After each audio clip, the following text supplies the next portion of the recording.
Adeline Blondiot, troisième épouse de Johnny Hallyday, est sortie de silence pour la première fois depuis la mort du rocker. La comédienne s'est exprimée dans le documentaire « Johnny, la guerre des clans », diffusé mercredi 21 mars sur C8.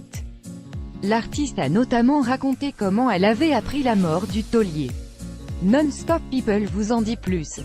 C8 diffusait mercredi soir un documentaire qui promettait de dévoiler de nombreux documents et témoignages inédits concernant la bataille autour de l'héritage de Johnny Hallyday.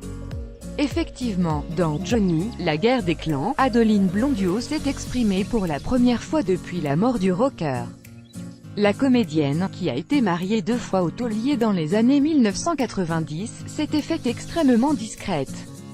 Il faut dire que les relations avec le rocker s'étaient plus que dégradées ces dernières années. En 2013, elle avait porté plainte envers son ex-mari pour diffamation avant d'accuser en 2014 avoir été violée par Johnny Hallyday quand elle avait 14 à 15 ans, accusation ne pouvant faire l'objet d'un procès, les faits présumés étant prescrits.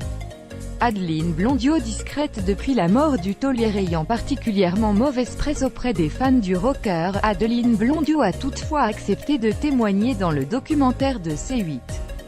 La comédienne raconte notamment comment elle a appris la mort du taulier. « J'ai appris la mort de Johnny par mon fils. Il m'a réveillé un matin pour m'annoncer ça. Je suis restée sans voix », déclare-t-elle.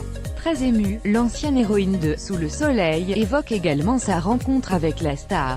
« Il était le meilleur ami de mon père, il venait très régulièrement à la maison dîner. On passait des vacances ensemble, il me promettait qu'il allait m'épouser quand je serais grande. Du haut de mes 5 ans, je trouvais que c'était formidable. C'était un conte de fées et j'y croyais », raconte Adeline Blondiot, parent Bruel.